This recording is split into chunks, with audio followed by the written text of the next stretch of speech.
ರಾಜ್ಯದ ಹಲವೆಡೆ ಗೋಹತ್ಯೆ ಕೃತ್ಯಗಳು ನಡೆಯುತ್ತಲೇ ಇವೆ. ಸಮಾಜದಲ್ಲಿ ಇಂತಹ ಹೀನ ಘಟನೆಗಳು ನಡೆಯುತ್ತಿರುವ ಬೆನ್ನಲ್ಲೇ ಉತ್ತರ ಕನ್ನಡ ಜಿಲ್ಲೆಯಲ್ಲಿ ಒಂದು ಮಾದರಿ ಕಾರ್ಯ ನಡೆದಿದೆ. ಅದು ಜಿಲ್ಲೆಯ ನವದಂಪತಿಗಳಿಂದ. ಹೌದು, ಇದು ಉತ್ತರ ಕನ್ನಡ ಜಿಲ್ಲೆಯ ಸಿದ್ದಾಪುರ ತಾಲೂಕಿನ ಶಂಕರಮಠದಲ್ಲಿ ನಡೆದ ಒಂದು ಮದುವೆಯ ಕಥೆ. ಈ ಮದುವೆಯಲ್ಲಿ ಮದುಮಕ್ಕಳಿಗಿಂತ ಜಾಸ್ತಿ ಮಿಂಚಿದ್ದು ಅವರ ಮನೆಯ ಹಸುಗಳು ಎಂದರೆ ನೀವು ನಂಬಲೇಬೇಕು.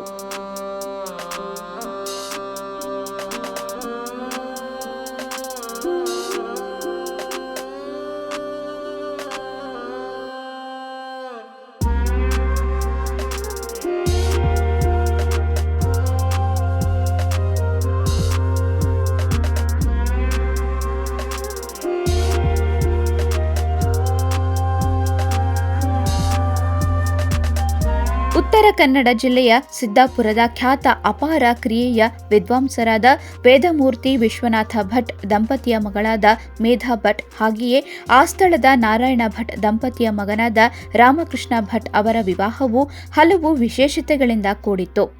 ವಧುವಿನ ತಂದೆ ಮಂಟಪದಲ್ಲಿ 4 ವಿಧದ ವೇದಿಕೆ ರಚಿಸಿ ಅದರಲ್ಲೇ ಒಂದರಲ್ಲಿ ತಮ್ಮ ಮನೆಯ 5 ದೇಸಿ ಹಸುಗಳನ್ನು ಸಿಂಗರಿಸಿ ಕಟ್ಟಲಾಗಿತ್ತು.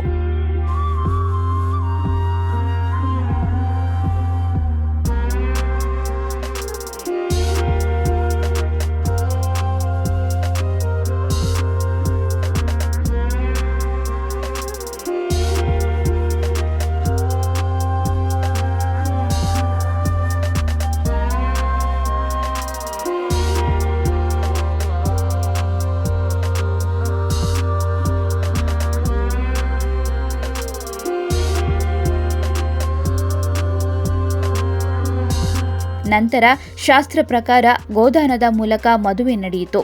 ಹಿಂದಿನ ಪದ್ಧತಿಯಲ್ಲಿ ಗೋದಾನದ ಉಲ್ಲೇಖ ಶುಭ ಸಮಾರಂಭದಲ್ಲಿ ಇದೆ. ಆದರೆ ಈಗ ಅದು ಸಾಧ್ಯವಿಲ್ಲ ಎಂಬ ಕಾರಣಕ್ಕೆ ಬೆಳ್ಳಿಯ, ಬಂಗಾರದ ಗೋವನ್ನು ದಾನ ಮಾಡಲಾಗುತ್ತದೆ. ಆದರೆ ಇಲ್ಲಿ ನಿಜವಾದ ಗೋದಾನ ನಡೆಯಿತು. ಹಾಗೆಯೇ ಈ ಕಾಲಘಟ್ಟಕ್ಕೆ ತೀರ ಅಪರಿಚಿತ ಎಂಬಂತಿದ್ದ ಸ್ಥಾರ್ಥ ಯಜ್ಞದ ಸಾಮಗ್ರಿಗಳನ್ನು ಯಜ್ಞ ವೇದಿಕೆಯಲ್ಲಿ ಜೋಡಿಸಿ ಹಳೆ ಕಾಲದ ಯಜ್ಞದ ಸಾಮಗ್ರಿಗಳ ಪರಿಚಯವನ್ನ ಮಾಡಲಾಯಿತು. ಇಂತಹ ವಿವಾಹವು ಅಪರೂಪದಲ್ಲಿ ಅಪರೂಪವಾಗಿದ್ದು ಅಪಾರ ಜನಮನ್ನಣೆ ಗಳಿಸಿತು.